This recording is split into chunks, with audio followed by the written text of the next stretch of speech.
And I'm at the hour. So, hello to you. At the very least, Wild and Fitz, and of course to anyone else who might be here. I can never tell because that will not show me the numbers. But welcome in. Now, today we're going to be reading some more Henry James. Specifically, we've got one picked out. And of course, doing a little bit of introductory poetry. For anyone who is new here, I should say we do books here. Generally readings of short stories, though sometimes we do longer ones in the individual parts. And in order to give folks a chance to arrive before we begin, I do a little bit of faffing around at the start, mostly involving, of late, some poetry. So we've got something set up for that. But first things first, we go through the checklist. No new followers since the last stream, so no one to thank. But we do have a first, which, as you'll see, Fitz, you do already have one mark up on the board, but this does make you second. I appreciate that, Wild. One day I'll figure out how to get that thing set up. But that day is not today. So, yeah. And yeah, legacy, Fitz. You're a member of this community. Even if you were to disappear tomorrow and never turn up again, you'll always be remembered on this board, because I do not have an eraser. So there's no way to get rid of you. Nah.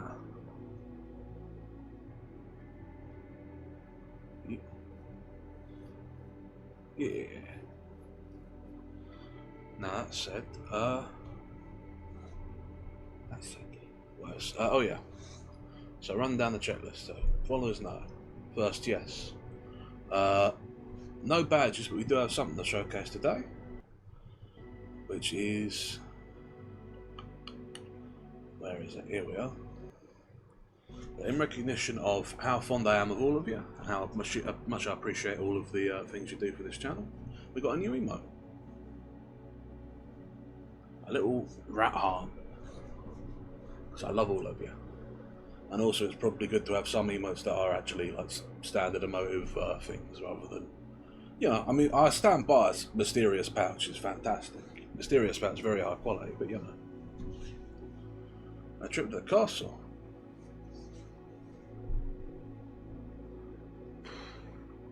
I don't know what you're referring to, Wild, I'll be honest. I think I've missed something here. But, we do have... where have we been to a castle? I guess we did go to Castle Ratwren at one point. There was a badge about it. But no, today we're going to, back to Henry James with a friend of the friends. Which is... which is one of his ghost stories. But again, we do have a little bit of poetry beforehand, and given that we don't, this is... Oh, right, yeah, the castle in France, I've completely forgotten. Les, good to have you here. Thank you for stopping by. I do appreciate it. For those of you who don't know, Les is another streamer who is of my acquaintance. He's a good froggy friend, and he's also the person who helped me find most of the sound redeems that come with my little redeem. So if you hear that one, there's declaring yourself a rat, that sound redeem he also helped me with, and there's one other one that I don't think anyone's ever redeemed, so I won't spoil that one. But yeah. Thank you for stopping by, Les, I appreciate it. But yeah. Yeah, you're right, the castle in France that we'll at some point get around to. I'd completely forgotten about it, yeah, gotta do that. Ah, the rat! Ah, babe, good to have you here too. Full house tonight. Yeah. You gotta be careful, Abbe. If you go, yeah. Yeah, you got to be careful, Abba. I'll go there. Yeah. Oh, no, that's the wrong one. Go back here. If you're not careful, pretty soon all of the rest of the chatters combined will catch up to your number of firsts. Your record's in peril. Rats, we're rats. We're the rats. That is indeed the one. That is the other one that Les has helped me with. Yeah, thank you for proclaiming yourself from our side, lad. Les, I do appreciate it. Yeah. Now, this is probably as good a point as any for today's poetry reading.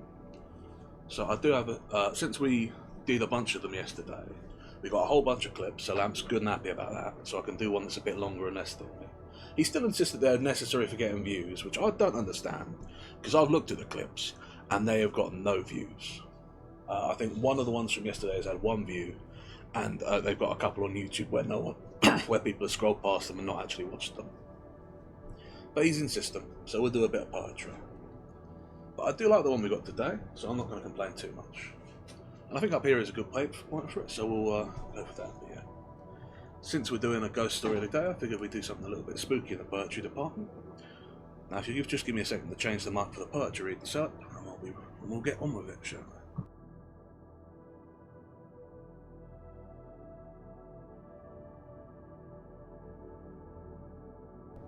And here we are, in poetry reading Skitter's time. Now today's poem of choice is The Conqueror Worm by Edgar Allan Poe, which I think has a nice vibe for this sort of thing. Lo, 'tis a gala night, within the lonesome latter years, an angel throng, bewinged, bedight, in veils, and drowned in tears, sit in a theatre to see a play of hopes and fears, while the orchestra breathes fitfully the music of the spheres.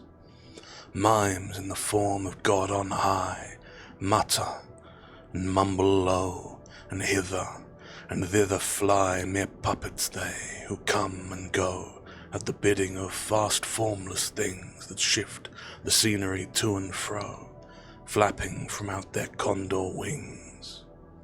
Invisible woe. This motley drama, oh be sure, it shall not be forgot, with its phantom chased forevermore by a crowd that sees it not, through a circle that ever returneth in to the self-same spot, and much of madness, and more of sin, and horror, the soul of the plot. But see, amid the mimic rout, a crawling shape intrude, a blood-red thing that writhes from out their scenic solitude. It writhes with mortal pangs, the mimes become its food, and seraph sob at vermin fangs in human gore imbued. Out of the lights, out all, and over each quivering form the curtain. A funeral pall comes down with the rush of a storm, while the angels, all pallid and wan, uprising, unveiling, affirm that the play is the tragedy, man, and its hero, the Conqueror Worm. And isn't that just delightful? I thought that might be a little bit fitting for a ghost story tonight, so I hope you enjoyed it. Now let's get back to normal skitters, shall we?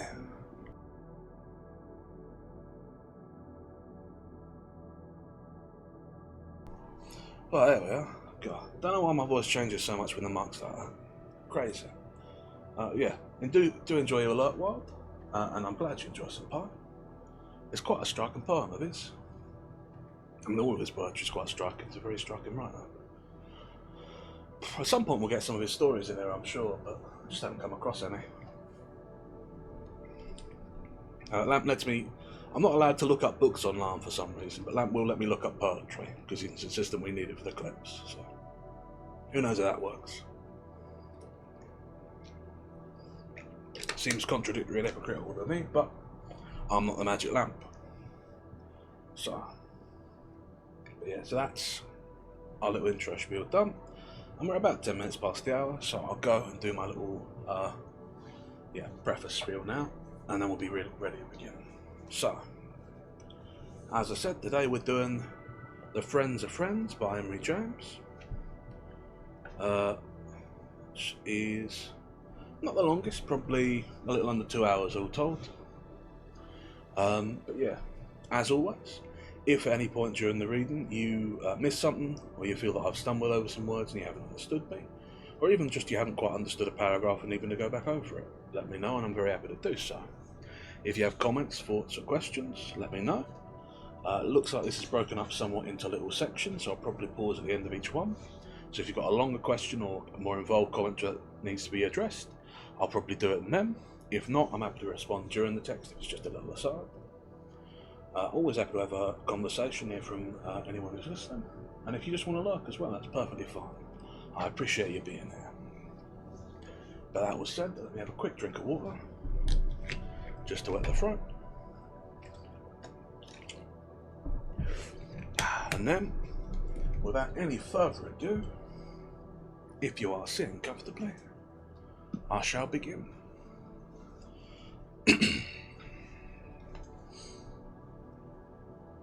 The friends of the friends.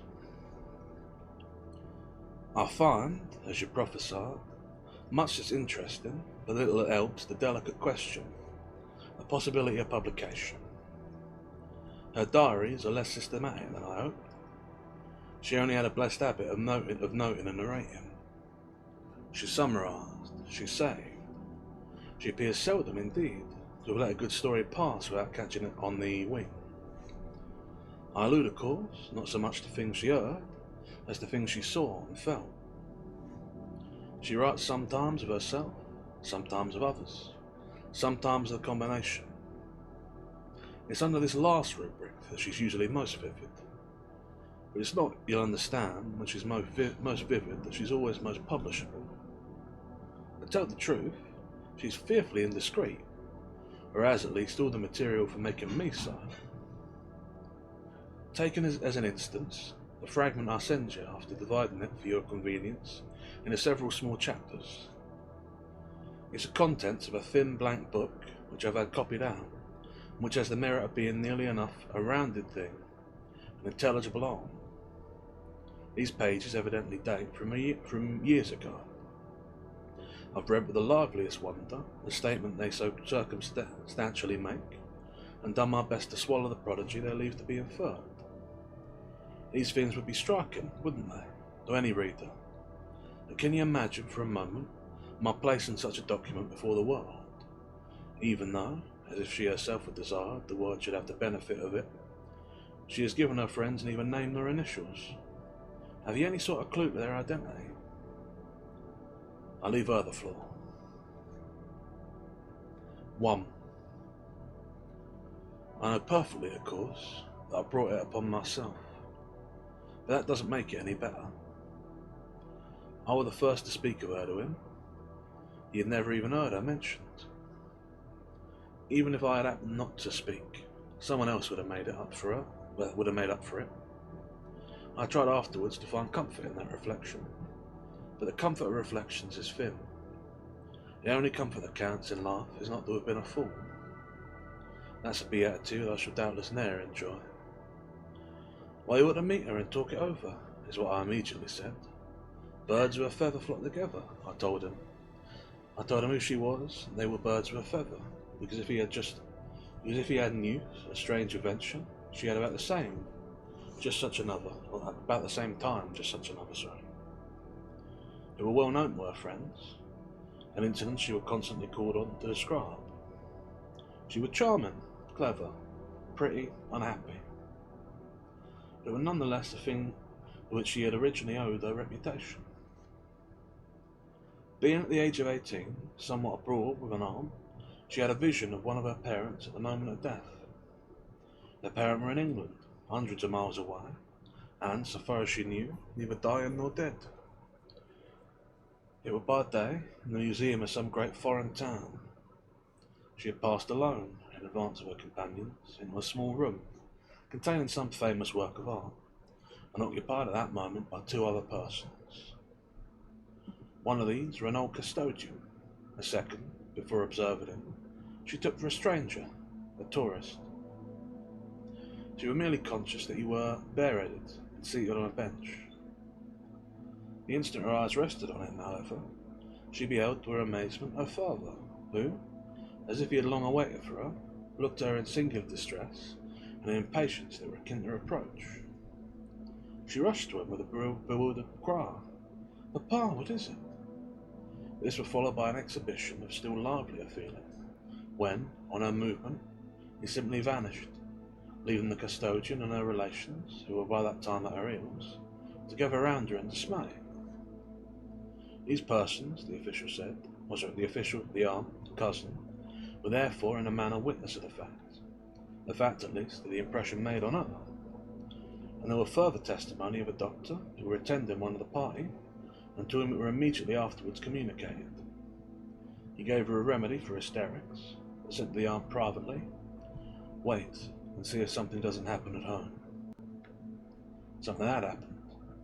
The poor father, suddenly and violently seized, had died that morning. The aunt, the mother's sister, received before the day were out a telegram announcing the event and requesting her to prepare her niece for it. Her niece were already prepared. The girl's sense of this visitation remained, of course, indelible. We had all, as her friends, had it conveyed to us, and had conveyed it creepily to each other. 12 years had passed, and as a woman who had made an unhappy marriage and lived apart from her husband, she had become interesting from other sources. Since the name she now bore were a name frequently borne, and since, moreover, her judicial separation, as things were going, could hardly count as a distinction, it were usual to qualify her as the one, you know, who saw her father's ghost.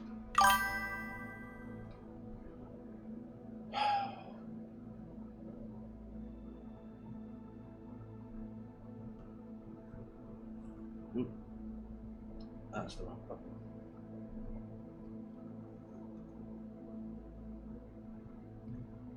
Well, that'll do.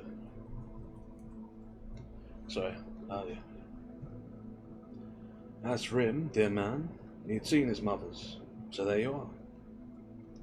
I never heard of that till this occasion, on which our closer, our pleasanter acquaintances led him through some turn of the subject of our talk, to mention and to inspire in me in doing so, with the impulse to let him know that he had a rival in the field.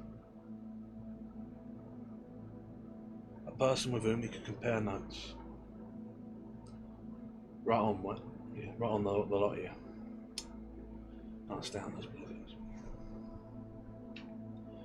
Later on, his story would become for him, perhaps because of my unduly repeating it, likewise a convenient worldly label. He hadn't a year before been the ground on which you were introduced to me. But it hadn't been a year before the ground on which you were introduced to me. He had other merits, just as she, poor thing, had others. I can honestly say that I was quite aware of them from the first. I discovered them sooner than he discovered mine. I remember how it struck me, even at the time, his sense of mine were quickened. By my having been able to match, though not indeed straight from my own experience, his curious anecdote. It dated, this anecdote, as hers did, from some dozen years before. So it dated, this anecdote, as hers did, from some dozen years before. The year in which, at Oxford, he had for some reason of his own been staying on into the long. He'd been in the August afternoon on the river, coming back into his room while it was still distinct daylight. He found his mother standing there, as if her eyes had been fixed on the door. He had a letter from her that morning out of Wales, where she was staying with her father. At the sight of him, she smiled with extraordinary radiance, and extended her arms to him. And then, as he sprang forward and joyfully opened his own, she vanished from the place. He wrote to her that night, telling her what had happened. The letter had been carefully preserved. The next morning he heard of her death. He was through this chance of our talk extremely...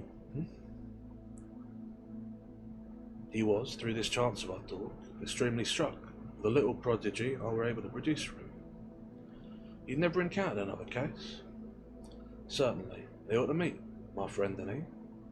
Certainly they would have something in common. I'd arrange this, wouldn't I? If she didn't mind. For himself, he didn't mind in the least. I'd promised to speak to her of the matter as soon as possible. Within the week I were able to do so. She minded as little as he. She was perfectly willing to see it. And yet no meeting were to occur, as meetings are commonly understood. That's the end of section 1. I'll have a swallow of water. Thank you, Abby. I misclicked and only deleted that. I could not figure out how to get through that. I appreciate you.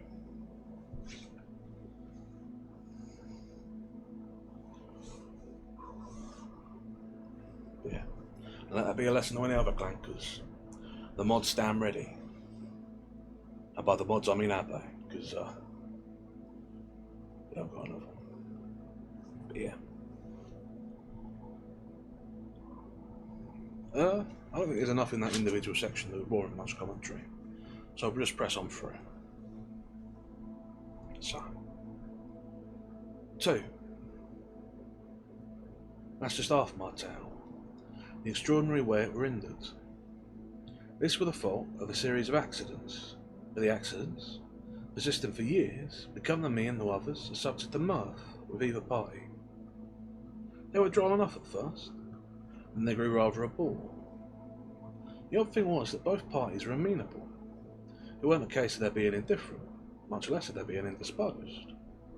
It was one of the caprices of chance, aided, I suppose, whilst a rather settled opposition of their interests and habits.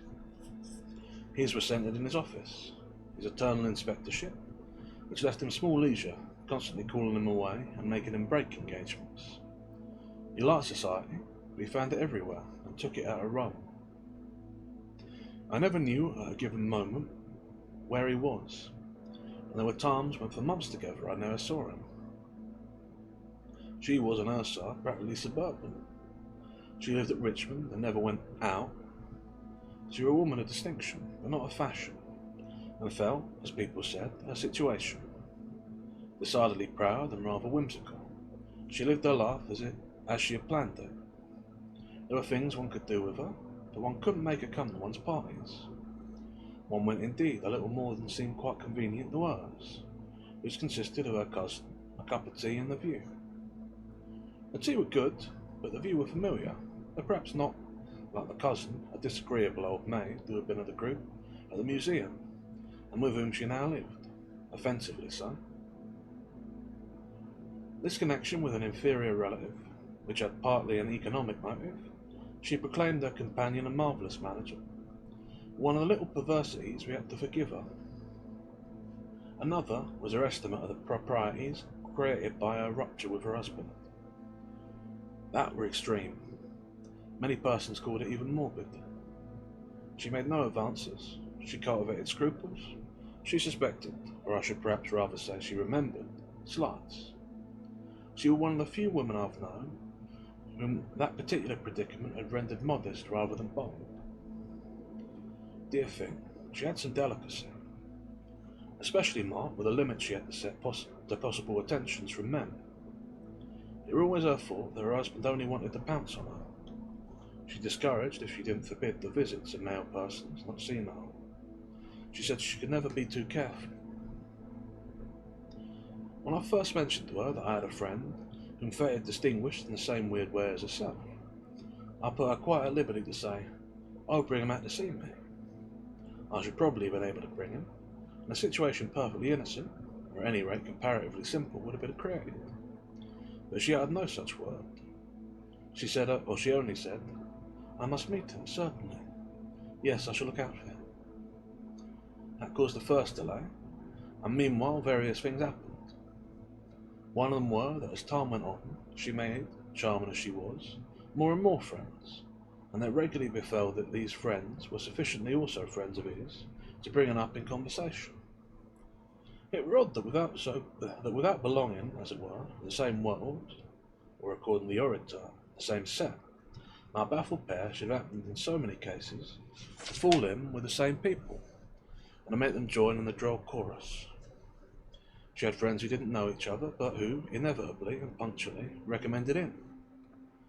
She had also the sort of originality, the intrinsic interest, that led her to be kept by each of us as a private resource, cultivated jealousy, more or less in secret, as a person whom one didn't meet in society, whom it were not for everyone, whom it were not for the vulgar to approach, and with whom, therefore, acquaintance were particularly difficult and particularly precious. We saw her separately, with appointment and conditions, and found it made on the old for harmony not to tell each other. Somebody had always had a note from her, still later than somebody else. There was some silly woman who, for a long time, among the unprivileged, owed her 3 simple visits to Richmond a reputation for being intimate with lots of awfully clever out-of-the-way people. Everyone who's had friends has seemed an happy thought to bring together, and everyone remembers that his happiest thoughts have not been his greatest successes. But I doubt if there were ever a case in which the failure were in such direct proportion to the quantity of influence set in motion. It's really perhaps here the quantity of influence that were most remarkable. My lady and my gentleman each pronounced it to me, and others quite a subject for a roaring farce. The reason first given had, with time, dropped out of sight, and 50 better ones flourished on top of it. They were so awfully alike. They had the same idea and tricks and tastes, the same prejudices and superstitions and hearsays. They said the same things and sometimes did them. They liked and disliked the same persons and places, the same same books, authors and styles. There were touches of resemblance, even in their looks and features. It established much of a propriety that they were in common parlance equally nice, and almost equally handsome. But the great sameness, for wonder and chatter, were their rare perversity in regard to being photographed. They were the only persons ever heard of who had never been taken, and who had a passionate objection to it. They just wouldn't be, no, not for anything anyone could say. I had loudly complained of this. Him, in particular, I had so vainly desired to be able to show on my drawing room chimney piece, in a Bond Street frame. It were at any rate the very liveliest of all the reasons why they ought to know each other. All the lively reasons reduced to naught by the strange law that had made them bang so many doors in each other's face, made them the buckets in the well, the two ends of the seesaw, the two parties in the state, so that when one were up the other were down, and one were out the other were in, neither by any possibility entering an house till the other had left it, or leaving it all unawares till the other were at hand. They only arrived when they had been given up, which were precisely also when they departed. They were, in a word, alternate and incompatible. They missed each other with an inveteracy that could be explained only by it being preconcerted. It was, however, so far from preconcerted that it ended, literally after 7 years, by disappointing and annoying them. I don't think their curiosity were lively till it had been proved utterly vain. A great deal were of course done to help them, but merely laid wires within the trip. To give examples, I should have to have taken notes, but I happen to remember that neither had ever been able to dine on the right occasion. The right occasion for each was the occasion that would be the wrong for the other. On the wrong one they were most punctual, and there were never any but wrong ones. The very elements conspired. The constitution of man reinforced them. A cold, an headache, a bereavement, a storm, a fog, an earthquake, a cataclysm infallibly intervened. The old business would be on the joke. Yet as a joke, it had still been taken, though one couldn't help feeling that the joke had made the situation serious, had produced on the part of each a consciousness, an awkwardness, a positive dread of the last accident of all, the only one with any freshness left, the accident that would bring them together. The final effect of its predecessors had been to kindle this instinct. They were quite ashamed, perhaps even a little, of each other. So much preparation, so much frustration.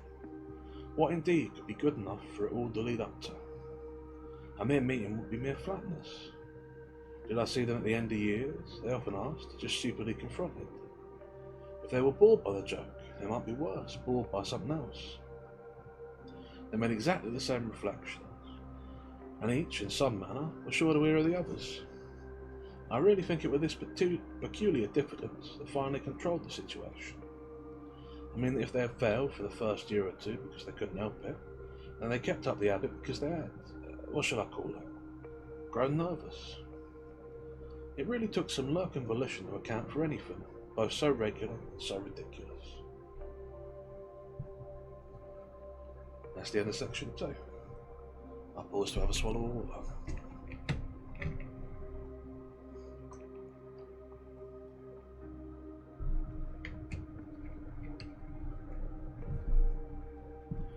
I press on. 3. When, to crown our long acquaintance, I accepted his renewed offer of marriage, it was humorously said, I know, that I had made the gift of his photograph a condition. This was so far true that I refused to give him mine without it. At any rate, I had him in at last, in his eyed distinction, on the chimney piece, where the day she called to congratulate me, she'd come nearer than she had ever done to seeing him. He had, in being taken, set her an example that I invited her to follow. He had sacrificed his perversity. Wouldn't she sacrifice hers? She too must give me something on my engagement. Wouldn't she give me the companion piece? She laughed and shook her head. She had head shakes whose impulses seemed to come from as far away as the breeze that stirs a flower. The companion piece to the portrait of my future husband with the portrait of his future wife. She had taken her stand. She could depart from it as little as she could explain it. It were a prejudice, and entêtement, a vow. She would live and die unphotographed. Now too she were alone in that state. This was what she liked. It made her so much more original.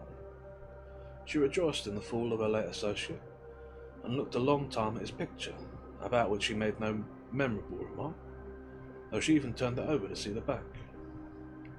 About her engagement she was charming, full of cordiality and sympathy. "You've known him even longer than I've not," she said, "and that seems a very long time."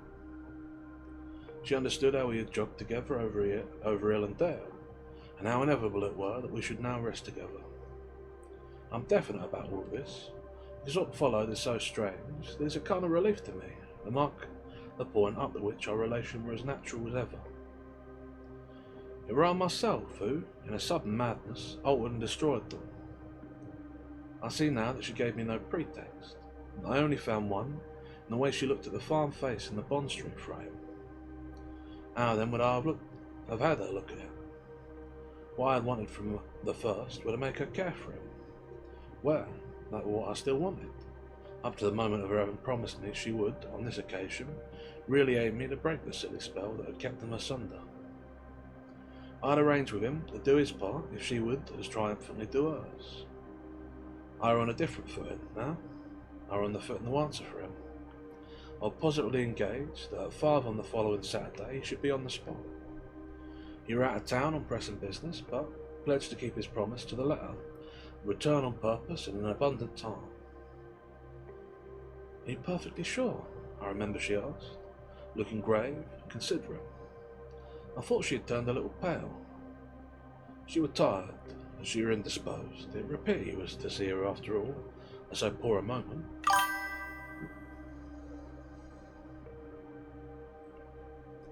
I don't know why I just got the sound alert of her message, but there doesn't appear to be one.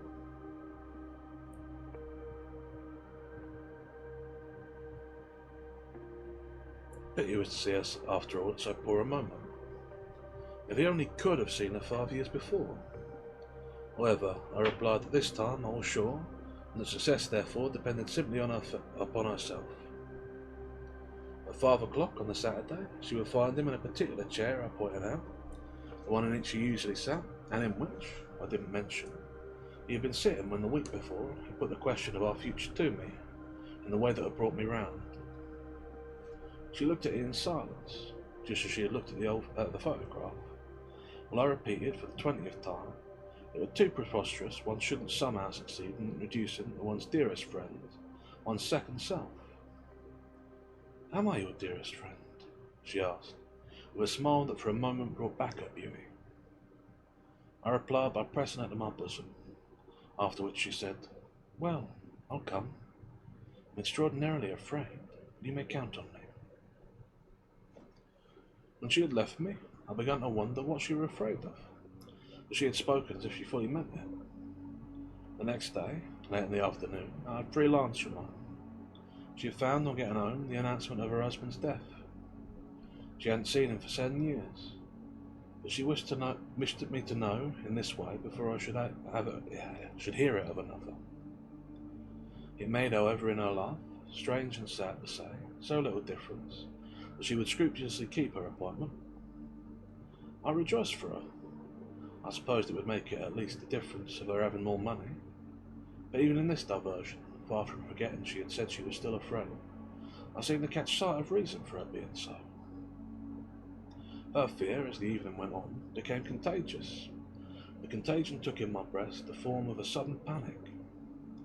It wasn't jealousy, it was just a dread of jealousy. I called myself a fool for not having been quiet till we were man and wife. After that, I should somehow feel secure. It were only a question of waiting another month. A trifle, surely, the people who had waited so long. It had been plain enough she was nervous, and now she was free, her nervousness wouldn't be less. What were it, therefore, but a sharp foreboding? She had been hitherto the victim of interference, but it was quite possible she would henceforth be the source of it. The victim in that case would be my simple self. What had the interference been but the finger of Providence pointing out a danger? Danger, of course, for poor me. Yet it had been kept at bay by a series of accidents, unexampled in their frequency. The reign of accident were now visibly at an end. I had an intimate conviction that both parties would keep the tryst. It was more and more impressed on me that they were approaching, converging. They were like the seekers for the hidden object in the game of blindfold. They had one and the other begun to burn. We had talked about breaking the spell. Well, it would eventually be broken, unless indeed it should merely take another form and overdo the encounters it had overdone their escapes. This was something I couldn't sit still for thinking. It kept me awake. At midnight I was full of unrest. At last I thought there were only one way of laying the ghost. If the reign of accidents were over, I must just take up the succession. I sat down and wrote an hurried note, which would meet him on his return, on which, as the servants had gone to bed, I sallied forth bareheaded into the empty, gusty street to drop into the nearest pillar box. It was to tell him that I shouldn't be able to be at home in the afternoon as I had hoped, and he must postpone his visit till dinner time. This for an implication that he would find me alone. End of part 3. I paused to have a swallow of water.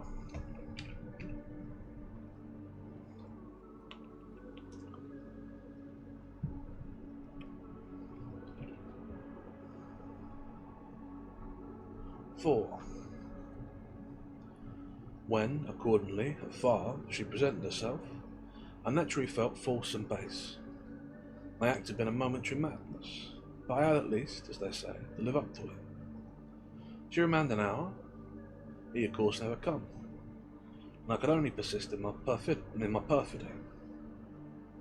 I thought it best to let her come, singular as this now seems to me. I held it diminished my guilt. Yet as she sat there, so visibly white and weary, stricken with a sense of everything her husband's death had opened up, I felt a really piercing pang of pity and remorse. If I didn't tell her on the spot what I'd done, it was because I was too ashamed. I feigned astonishment. I feigned it at the end. I provided that if ever I had confidence, I had it that day. I blush as I tell my story. I take it as my penance. There was nothing indignant I didn't say about it. I invented suppositions, attenuations. I admitted in stupefaction, as the hands of the clock travelled, that their luck hadn't turned. She smiled at this vision of their luck, but she looked anxious. She looked unusual. The only thing that kept me up was the fact that, oddly enough, she wore mourning. No great depths of crape, but simple and scrupulous black. She had in her bonnet 3 small black feathers. She carried a little muff of astrakhan. This put me, by the aid of some acute reflection, a little in the right.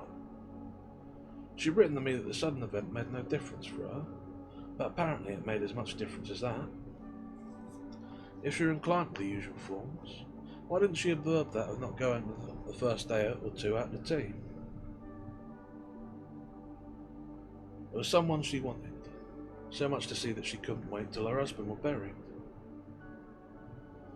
Such a betrayal of eagerness made me hard and cruel enough to practice my odious deceit. But at the same time, as the hour waxed and waned, I suspected in her something deeper still than disappointment, and somewhat less successfully concealed. I mean, a strange underlying relief, the soft, lower mission of the breath that comes when a danger is past. What happened is she spent about an hour with me, but at last she gave him up. She let him go forever. She made the most graceful joke of it that I've ever seen made of anything, but it were, for all that, a great date and a laugh. She spoke with her mild gaiety of all the other vain times, the long game barred and seek, the unprecedented queerness of such a relation. For it was, or had been, a relation, wasn't it? Hadn't it? That was just the absurd part of it. When she got up to go, I said to her that it was more a relation than ever, that I hadn't the face, after what had occurred, to propose to her, for the present, another opportunity. But plain that the only valid opportunity would be my accomplished marriage. Of course she would be at my wedding. There were even to be hope that he would. If I am, he won't be. I remember the arc quaver, the little break of her laugh. I admit there might be something in that. The thing were thereafter to get us safely married first. That won't help us. Nothing will help us, she said, as she kissed me farewell. I shall never, never see you. It was with these words that she left me. I could hear her disappointment, as I've called it. When a couple of hours later I received him at dinner, I discovered that I couldn't bear his. The way my manoeuvre might have affected him hadn't been particularly present to me, but the result of it was the first word of reproach that had ever yet dropped from him. I say reproach because that expression is scarcely too strong. The terms in which he conveyed to me his surprise, that under the extraordinary circumstances, I shouldn't have found some means not to deprive him of such an occasion. I might really have managed either not to be obliged to go out, or to let their meeting take place all the same. They would probably have got on in my drawing room well enough without me. At this I quite broke down. I confess my inequity, and the miserable reason of it. I hadn't put her off, and I hadn't gone out. She had been there, and, after waiting for him an hour, had departed in the belief that he had been absent by his own fault. She must think me a precious brute, he exclaimed. Did you say of me? I remember just a perceptible catch of breath in his pause, but what she had a right to say. I assure you, she said nothing that showed the least feeling. She looked at your photograph, she even turned round the back of it, on which your address happens to be inscribed. You had provoked her to no demonstration.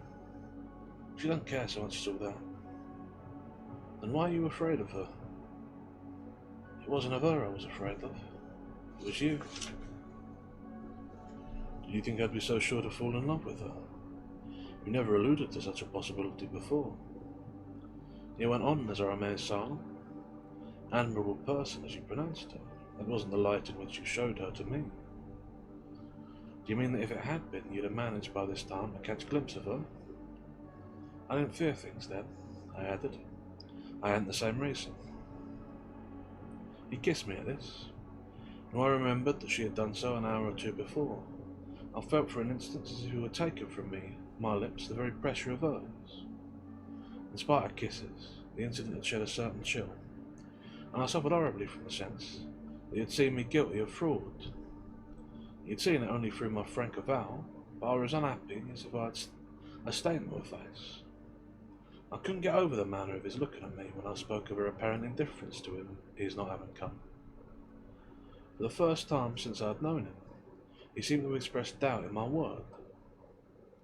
Before we parted, I told him that I'd undeceive her, start the first thing in the morning for Richmond, and there let her know he had been blameless. At this he kissed me again. I'd expiate my sins, I said.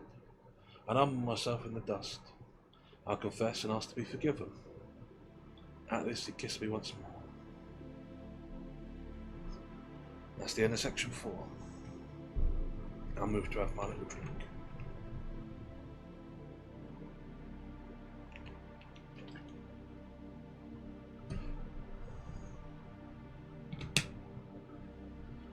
Get your bets in now, chat. Well, then, in fact, you know what? Hang on, that's a thing we can do. Let me. Okay. There we go. How do I do this? will they meet before the end of the story? I'm going to set up a little, what do you call it? What's the term? A gamble.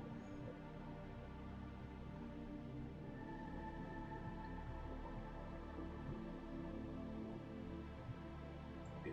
I'm going to set up a little, that's it, a prediction that you can choose between. With the two people, that being the fine young lady who saw her father's death and the fine young man who saw his mother's death, meet before the end of this story. Now you could look this up. This is a finished and established book, but I trust you not to. Either put your bets in. I'm giving you 10 minutes to submit. So yeah, that is now up. You can wager your channel points on whether or not you think they will meet by the end of this story. Get your bets in now, and we will resolve things at the end of these stories. So, yeah. If you've got a strong feeling one way or the other, now's your time to pick up some channel points.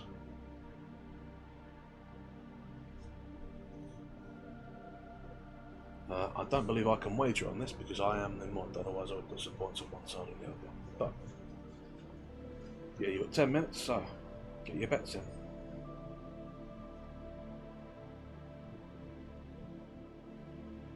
And while I leave that with you, I shall press on with the story. 5.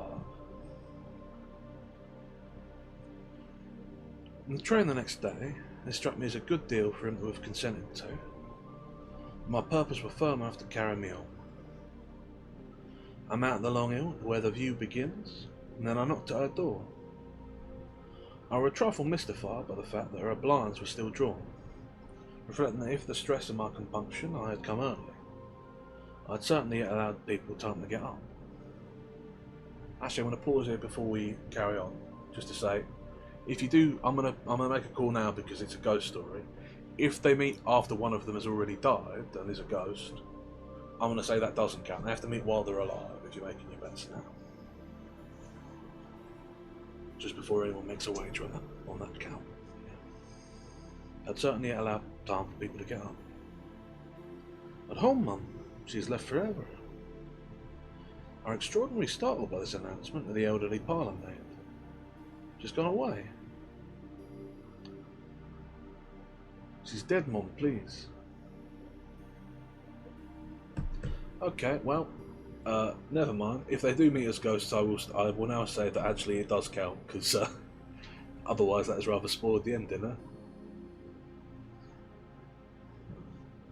She's dead, Mum, please. Then, as I gasped at the horrible words, she died last night. The loud cry that escaped me sounded, even in my own ears, like some harsh violation of the hour. I felt for the moment as if I had killed her. I turned faint and saw through a vagueness the woman hold out her arms to me. What next happened I've no recollection, nor of anything but my friend's poor stupid cousin, in a darkened room after an interval that I supposed to be very brief, sobbing at me in a smothered, accusatory way.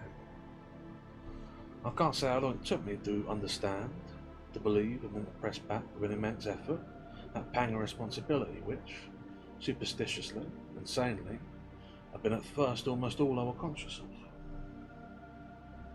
The doctor, after the fact, had been superlatively wise and clear. He was satisfied of a long latent weakness of the eye, determined probably years before by the agitations and terrors to which her marriage had introduced her. She had in those days cruel scenes with her husband. She had been in fear of her life. All emotion, everything in the nature of anxiety and suspense, had been after that to be strongly depreciated, as in her marked cultivation of a quiet life she reverently well aware. But who could say that anyone, especially a real lady, might be successfully protected from every little wrong? She had won a day or two before in the news of her husband's death. Since there were shocks of all kinds, not only those of grief and surprise. For that matter, she had never dreamed of so near a release. It looked uncommonly as if he would live for as long as herself. Then, in the evening in town, she had manifestly had some misadventure. Something must have happened there that it would be imperative to clear up. She had come back very late. It was past 11 o'clock. And on being met in the hall by her cousin, who were extremely anxious, it allowed she was tired and must rest a moment before mounting the stairs. They passed together into the dining room, her companion proposing a glass of wine, and bustling to the sideboard to pour it out. This took but a moment, and when my informant turned round, our poor friend had not had time to seat herself. Suddenly, with a small moan that was barely audible, she dropped upon the sofa. She was dead. What unknown little rub had dealt her the blow? What concussion, in the name of wonder, had awaited her in town? I mentioned immediately that the one thinkable ground of disturbance, having failed to meet at my house, to which by invitation for the purpose she had come at 5 o'clock, the gentleman I were to be married to, who had been accidentally kept away, with whom she had no acquaintance whatever. This obviously counted for little, but something else might easily have occurred. Nothing in the London streets was more possible than an accident, especially an accident in those desperate cabs. What had she done? Where had she gone on leaving my house?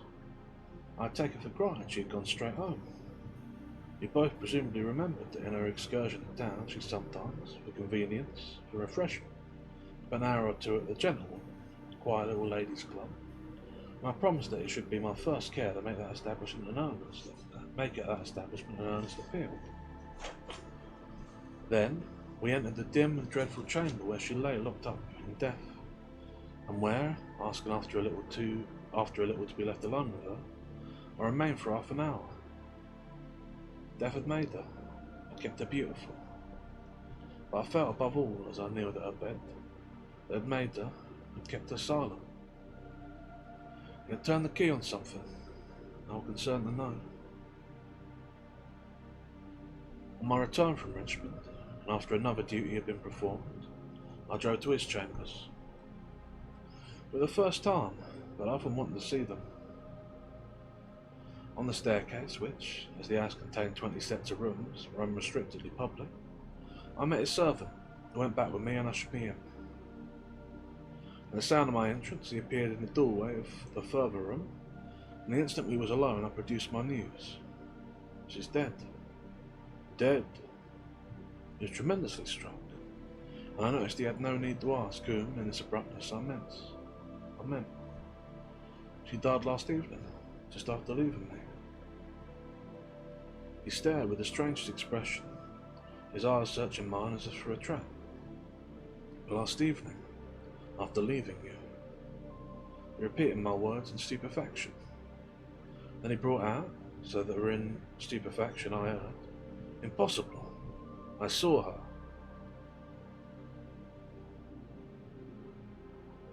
Oh, that's just complicated things even further. What?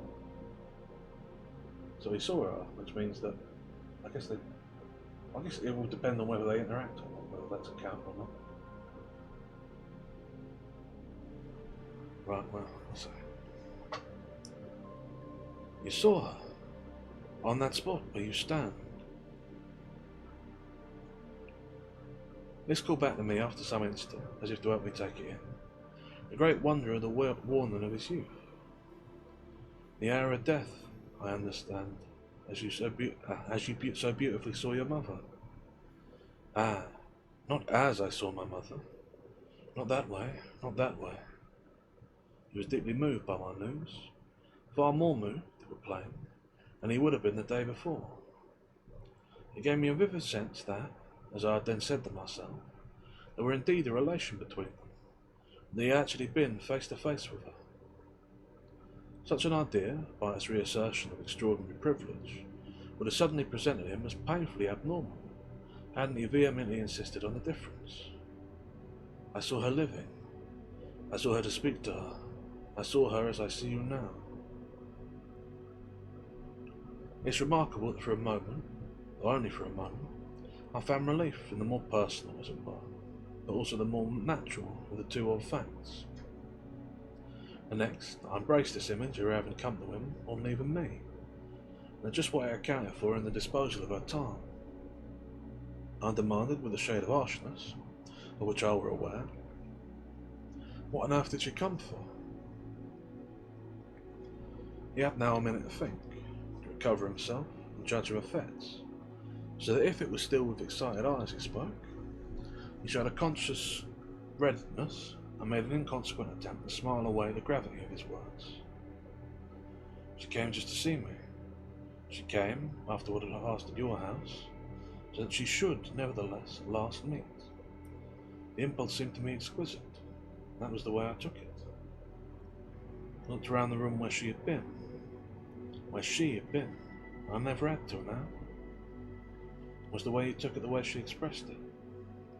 She only expressed it by being here, and by letting me look at her. That was enough, he cried with an extraordinary laugh. I wanted more and more. You mean she didn't speak to you? She said nothing. She only looked at me and I looked at her. You didn't speak either. You gave me his painful smile. I thought of you. The situation was every way delicate. I used the finest tact, but you saw she had pleased me. He even repeated his dissonant laugh. And I paused here because the ad break is about to come on and I don't want to miss anything. So, that should be ads now. I'll have a swallow of water.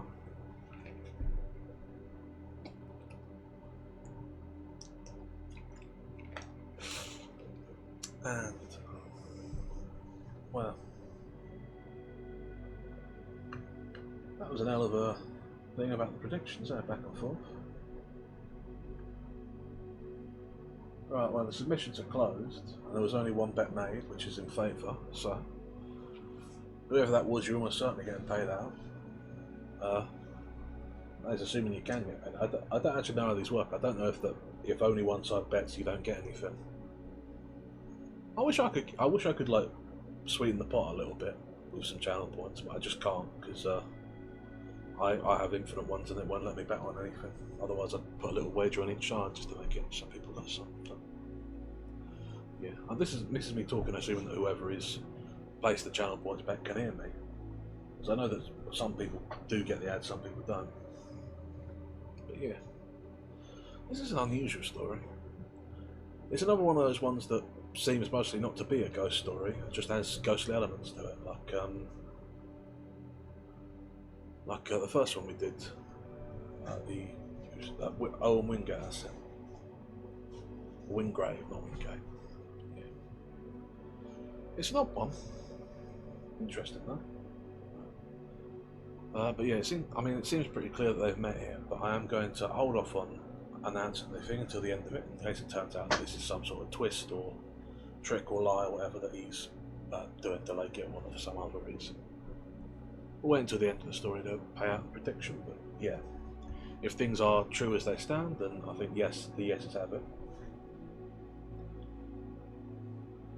I always want to play around more with predictions. I think they're interesting, but I just they don't seem very practicable, especially for a small sort of stream. Oh well, something to think about. Anyhow, is there more to say about the story? I don't know. It's interesting that it seems like some of James's stuff takes place in, actually does take place in the UK, but most of it seems to take place in the Americas. I remember having that confusion in the Ghostly Rental about the Cambridge men, when it was the New England Cambridge one. Ah, the rat! Tenor, good to have you. I don't know if you can hear me right now because the ads are still theoretically on, but then they never apply judiciously, so we can say. I don't know if you've been lurking the old time and are just charming in now, or if you have just come in now. But if you haven't heard up to this point, we are currently in the process of reading The Friends of the Friends. And up to this point, we've been introduced to two different. It just occurred to me that now the thing is, yeah. So assuming that you're just tuning in now, we've been introduced to two different characters, both of whom at the time of their parents' death, one their father, one the mother, saw a vision of the person, and then later learned of the death. And the two of them were over the course of 7 years, constantly being tried to be introduced by people. I failed, and as the narrator finally managed to settle down with one of them and married the man of the two, They intended to set up the meeting, but got cold feet at the fear that there would be an attraction that would develop between them, and prevented the meeting, only for that friend to die the night after. And now having gone to tell her fiancé has told her that after the meeting that was aborted, that was supposed to happen, the friend actually come to talk to him, and that's where we're at the minute. So if you just stop it in now, that's where we're at. And if you've been lurking this whole time, well, I appreciate you either way.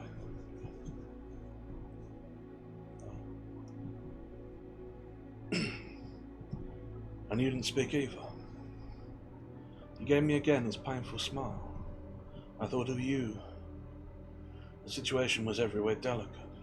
I used the finest tact. But she saw she had pleased me. He even repeated his distant laugh. She evidently pleased you. Then I thought a moment. How long did she stay? How can I say?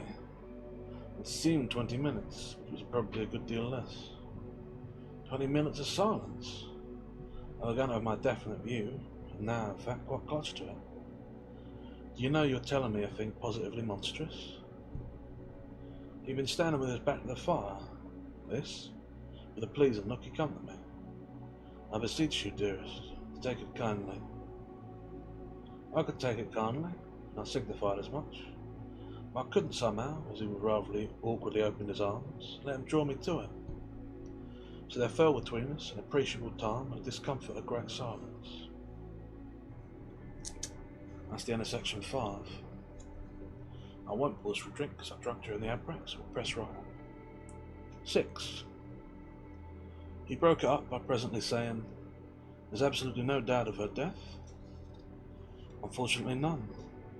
I've just risen from my knees by the bed where they've laid her out." He fixed his eyes hard on the floor, then he raised them to mine. "How does she look?" "She looks at peace." He turned away again while I watched him. After a moment he began, "At what hour then?" It must have been near midnight. She dropped as she reached her house, from an affection of the art which she knew herself and her physician knew her to have, but of which, patently, bravely, she had never spoken to me. He listened intently for a minute, and was unable to speak. At last he broke out with an accent in which the almost boyish confidence, the really sublime simplicity, rings in my ears as I write. "Wasn't she wonderful?" Even at the time we were able to do it justice to answer that I had always told him so. But the next minute, as if after speaking he had caught a glimpse of what he might have made me feel, he went on quickly. "You can easily understand that if she didn't get home till midnight." I instantly took him up. "There was plenty of time for you to have seen her. How so?" I asked, "when you didn't leave my house till late?" "I don't remember the very moment. I was preoccupied. Do you know that, though you said you had lots to do, you sat for some time after dinner? She, on her side, were all the evening at the Gentlewoman, as I've just come from there. I've ascertained. She had tea there. She remained for a long time." "What was she doing all the long time?"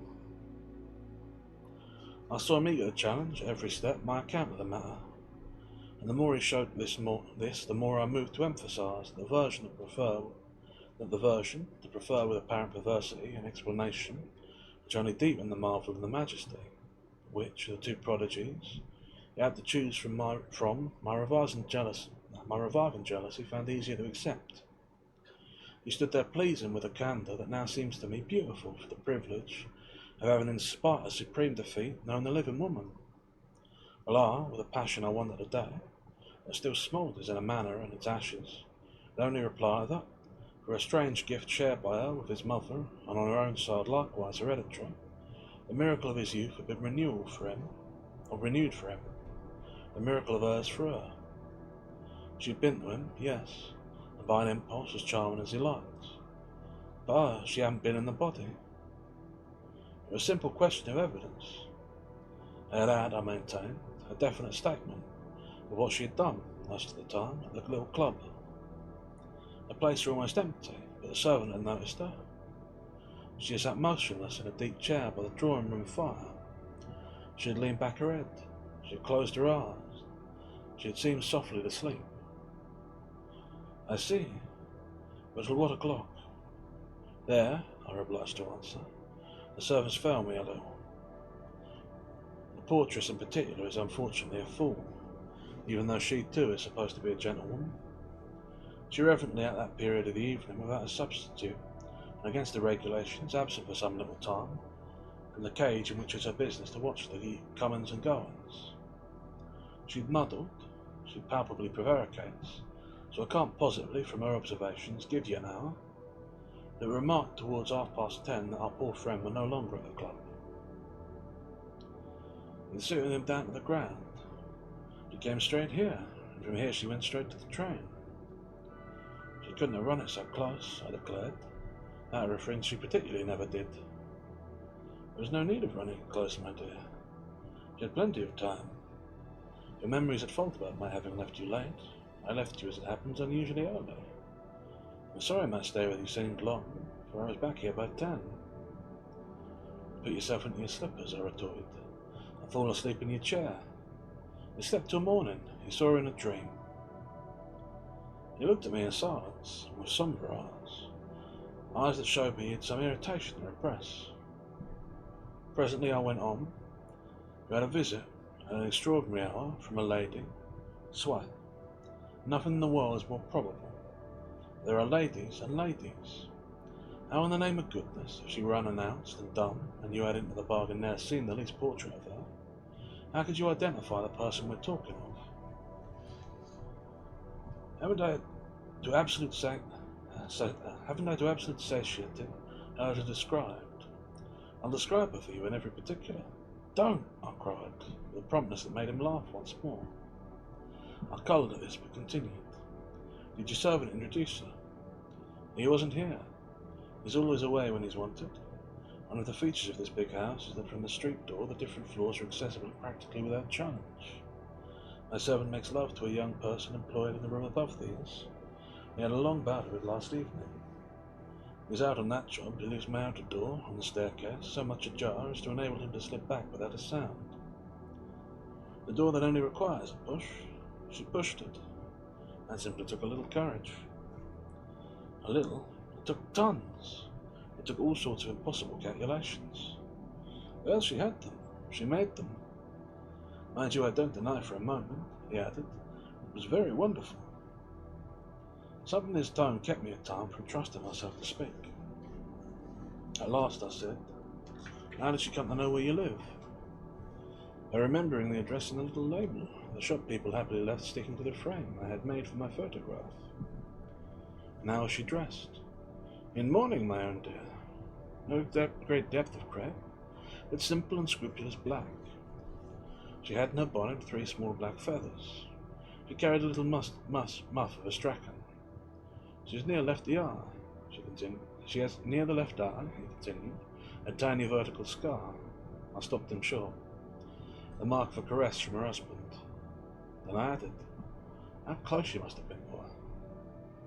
He made no answer to this, and I thought he blushed, observing which I broke straight off. Well, goodbye. We went stared at it. He comforted me again tenderly, and this time I suffered him. Her visit had its beauty, he murmured, as he helped me, but yours has a greater one. I let him kiss me, but I remembered, as I had remembered the day before, the last kiss she had given, as I supposed, in this world, had been for the lips he touched. In life, you see, I answered, what you saw last night was death. It was life. It was life. He spoke with a stubbornness. I disengaged myself. We stood looking at each other, hard. He described the scene, so far as you describe her at all, in terms that are incomprehensible. She were in the room before you know it. I looked up from my letter writing, at that table under the lamp I had been wholly absorbed in, and she stood before me. Then what did you do? I sprang up with an ejaculation, and she, with a smile, laid her finger ever so warmly, with a sort of delicate dignity, to her lip. I knew it meant silence, The strange thing was that it seemed immediately to explain and justify her. We at any rate stood for a time that, as I've told you, I can't calculate, face to face. It was just as you and I stand now, simply staring. He shook an impatient head. Ah, we are not staring. Yes, but we're talking. Well, we were, after a fashion. He lost himself in the memory of him. He was as friendly as this. I had on my tongue's end to ask if that was saying much for it, but I made the point instead, when they had evidently done with a gaze of mutual admiration. And they asked if his recognition of her had been immediate. Not quite, he replied. Of course I didn't expect her. It came to me long before she went who she was. Who only she could be. Thank you for the hard drink, Abby. To your good health.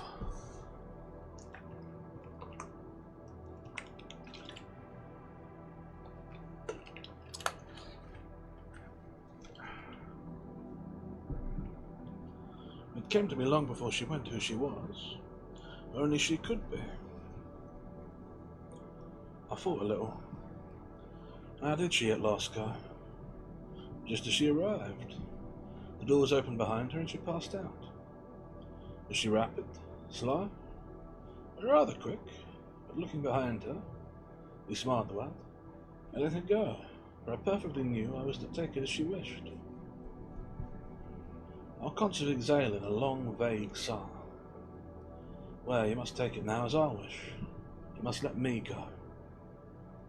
At this he drew near me again, detaining and persuading me, declaring with all due gallantry that I were a very different matter. I'd have given anything to have been able to ask him if he had touched her. The words refused to form themselves. I knew to the last tenth of a tone how horrid and vulgar they'd sound. I said something else. I forget exactly what. They were feebly tortuous and intended, meanly enough, to make him tell me, without my putting the question. But he didn't tell me. He only repeated, as if from a glimpse of the propriety of soothing and consoling me, the sense of his declaration of some minutes before.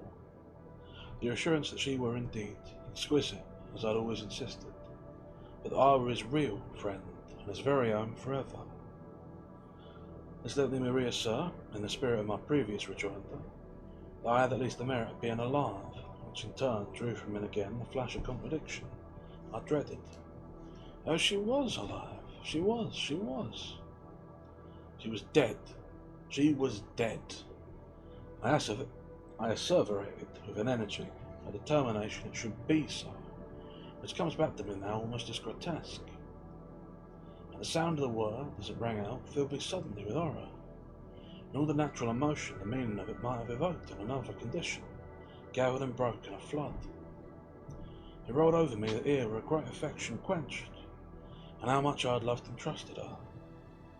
I had a vision at the same time of the lonely beauty of her end. She's gone. She's lost to us forever. I burst into sobs. That's exactly what I feel, I exclaimed, speaking with extreme kindness and pressing me to him for comfort. She's gone. She's lost to us forever. So what does it matter now?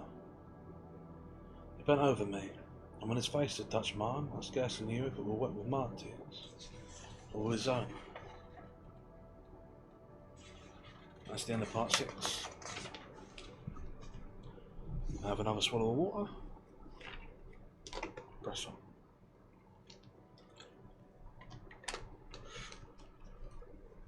Seven.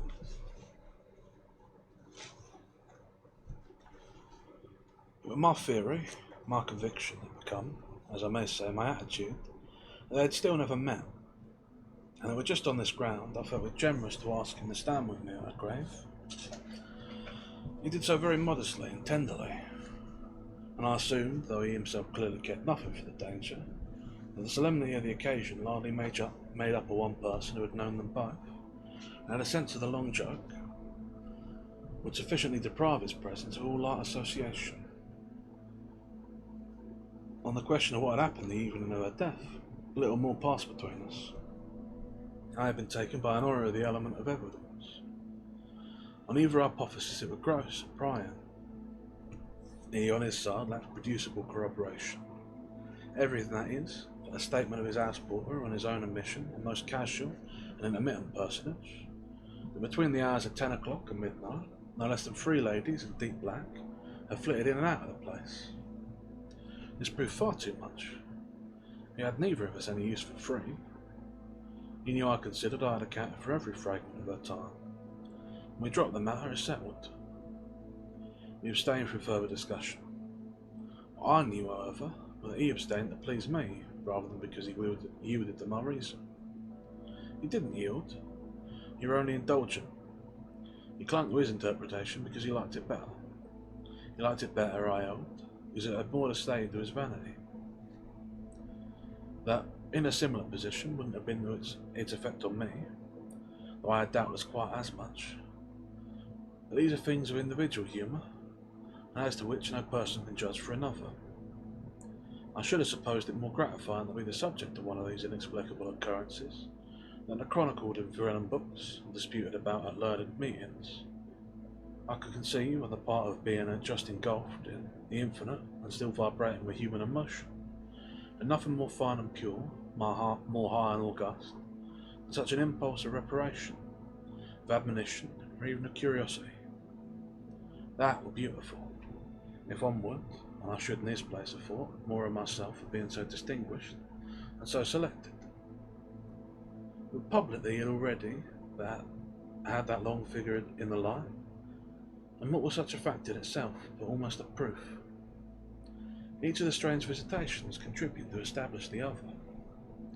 He had a different feeling, but he had also, I hasten to add, an unmistakable desire not to make me a stand, or, as they say, a fuss about it.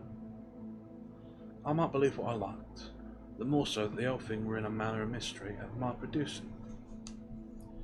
It were an event of my history, a puzzle of my consciousness, not of his.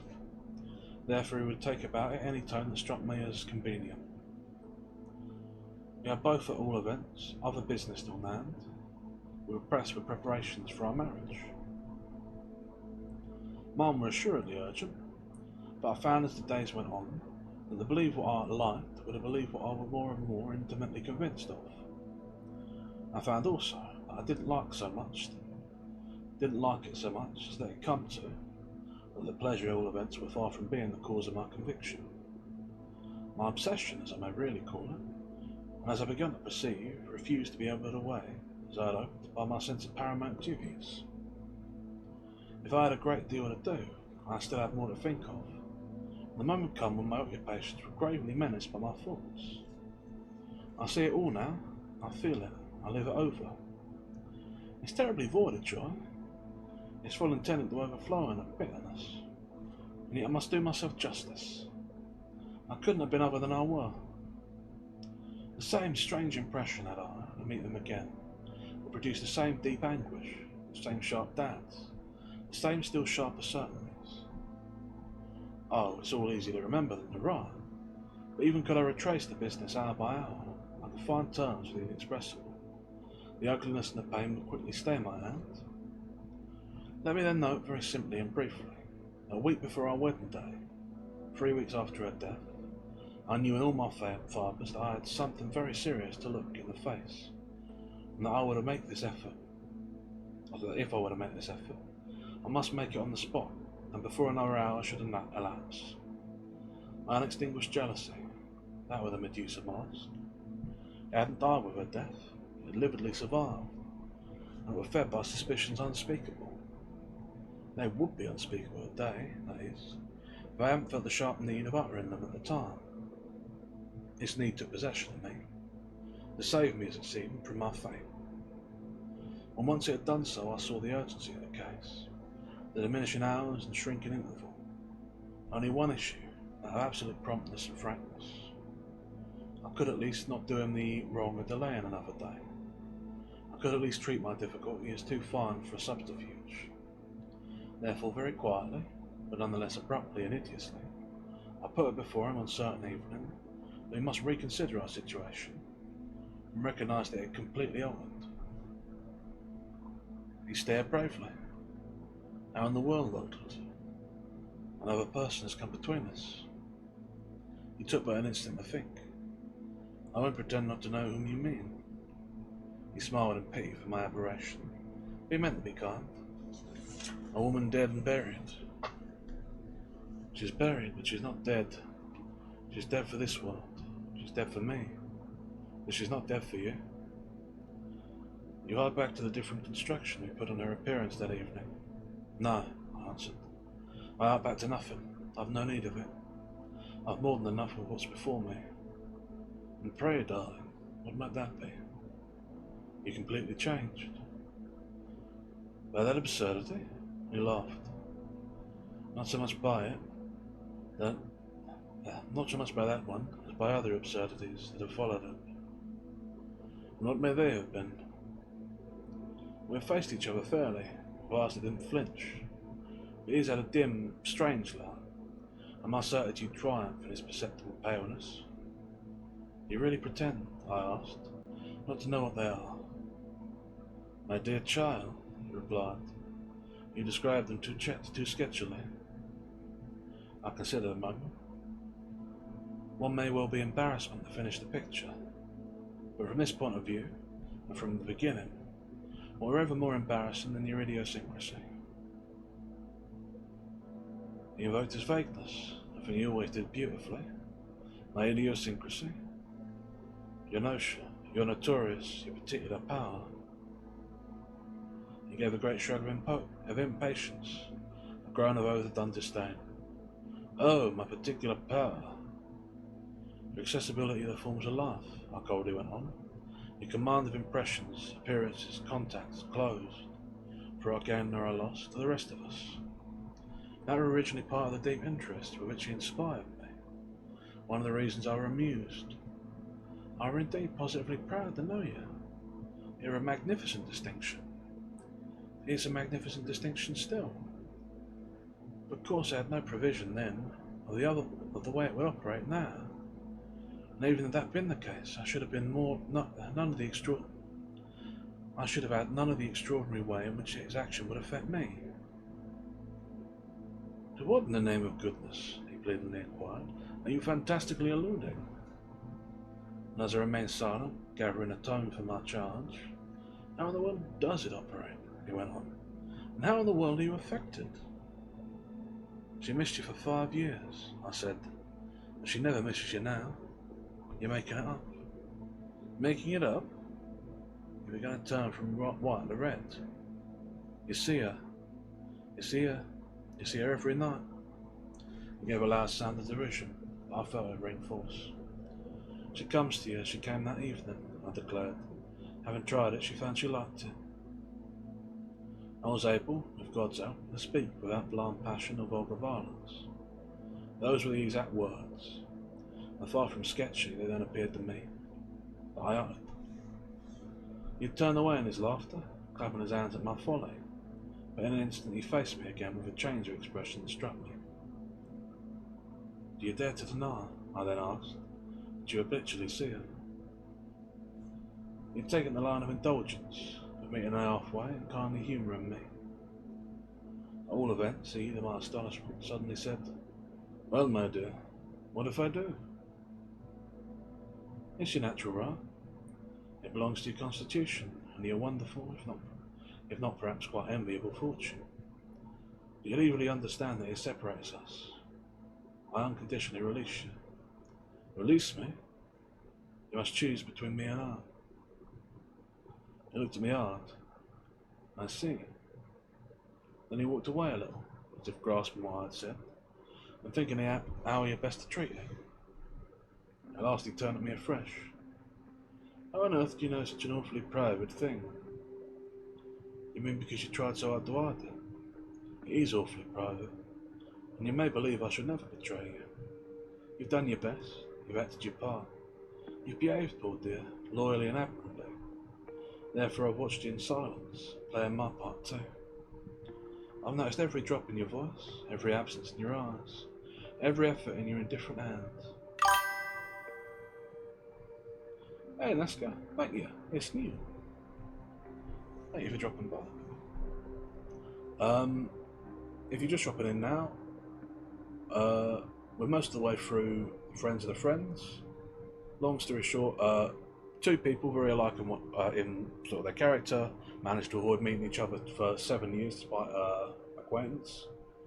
And then after what was supposed to be their meeting, one of them, who was engaged to the other, was sort of put off. The other one went to visit him, died, and now apparently her ghost is sort of haunting him, and they're maybe having an affair, like him and the ghost, maybe an emotional affair. I'm not entirely clear. So, and that's where we're at. Yeah, thank you for stopping by. Therefore, I've watched you in silence, playing my part too. I've noted every drop in your voice, every absence in your eyes, every effort in your indifferent hand. I've waited till I'm utterly sure and miserably unhappy. How can you hide it when you're abjectly in love with her? When you're sick almost to death with the joy of what she gives you? I checked this quick protest with a quicker gesture. You love her as you've never loved, and passion for passion she gives it straight back. She rules you, she holds you, she has you all. A woman in such a case of mind divines and feels and sees. She's not a dull dunce who has to be credibly informed. You come to me mechanically, compunctuously, with the dregs of your tenderness and the remnant of your life. I can renounce you, I can't share you. The best of you is hers. I know what it is and freely give you up to her, forever. He made a gallant fight, but it couldn't be patched up. He repeated his denial, he retracted his admission, he ridiculed my charge, which I freely granted, and moreover, the indefensible extravagance. I didn't pretend for a moment that we were talking of common things. I didn't pretend for a moment that he and she were common people. Pray, if they had been, how should I ever have cared for them? They had enjoyed a rare extension of being, and they had caught me up in their flight. Only, I couldn't breathe in such air. I promptly asked to be set down. Everything in the facts were monstrous, and most of all my lucid perceptions of them. The only thing I liked the nature and truth was my having to act on that perception. I felt, after I had spoke, in the sense that my assurance were complete. Nothing had been wanting to it but the sight of my effect on him. He disguised indeed the effect in a cloud of chaff, a diversion that gained him time and covered his retreat. He challenged my sincerity, my sanity, almost my humanity, and that of course widened our reach, confirmed our rupture. He did everything in full but convinced me either that I were wrong or that he were unhappy. We separated, and I left him to his inconceivable communion. He never married, and he wouldn't have done. And 6 years later, in solitude and silence, I heard of his death. I held it as a direct contribution to my theory. It was sudden, but never properly accounted for. It was surrounded by circumstances in which, for all I took them to pieces, I distinctly read an intention, the mark of his own hidden hand. The result of a long necessity, of an unquenchable desire. To say exactly what I mean, in response to an irresistible call.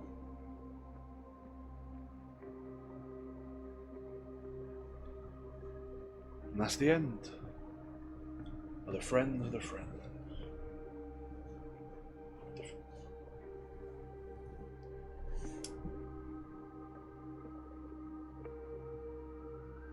So yeah, that man was definitely dating a ghost. I'm not going to speculate on exactly what sort of relation he was having with that ghost. But yeah, I mean, to the extent that apparently he, at least according to the narrator, topped himself in order to be with her, presumably they got along very well. Lord Almighty, imagine that. I'm trying to think what else there is to say on this. Well, let's first let's head back to my normal resting place. That is an odd one, though.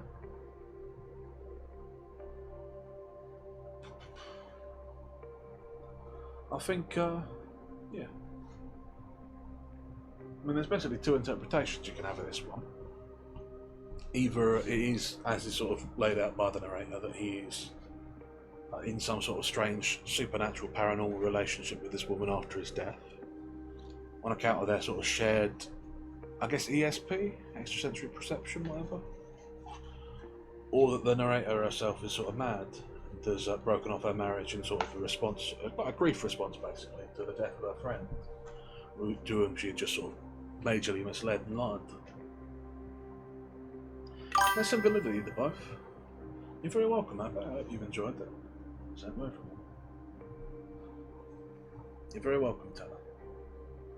Yeah, I think personally I prefer the interpretation that they are obviously that he's dating the ghost, because it's more interesting. There's something to be said to either of them. You could conceivably believe either one, which I suppose is probably the point. But yeah, it's interesting that in this story the two of them are sort of picked out as being remarkable for seeing these visions. You're very welcome, one. Remarkable for seeing these visions, given that, like, what's it called? In other stories, you know, the ghosts are the thing themselves. They sort of insist upon themselves, become themselves. But this one is clear that these two have thing. Well, I'm glad you enjoyed it, and I'm hoping that you're having a lovely time by the pool. Yeah. But it's an odd thing, the two of them being themselves sort of notable in this sense, having this sort of extrasensory power, rendered them as people apart. It's not an uncommon perception of them, but it is a change in the way that these stories have mostly been structured. But yeah, I said about halfway through that it didn't strike me particularly as being a story about ghosts, but I think that changed towards the end. Oh, that reminds me, I've got to pay out the outcome. I don't know how this works, it's only one person bet, but I will confirm that yes, the two of them certainly did meet before the end of the story. So congratulations to whoever voted yes. If there is a payout to be had, you've got it. Oh, Tango to what? I'm assuming that's Wild Evil Woman. Yeah, congratulations. You successfully got the correct vote. Successfully got the correct vote. I don't know if you got. I think it said you just got 10, which means I don't think you got anything from it because no one else voted the other side. But you did it. Good job. You get bragging rights. Congratulations. But yeah, I want to play more with the predictions thing, but I don't think it works very well unless you've got a very big audience. So we'll figure something out in the future. But yeah. But as always, I do think that. What was I saying? I do think that was an interesting one. I'm enjoying the Emery Jameses. There's only a couple more of the short ones left, and then the turn of the screw is quite a big one. But we'll get through them in the next couple of days, I think. I'm debating taking a day off tomorrow. I'm not sure about it. Like, I feel like I should, but I don't particularly want to. Because I enjoy doing things, so we'll see how we go. Yeah. Oh, I should go. And reminds me, I've got to check to see if there's anyone to read out into. Who's live? Varus is live.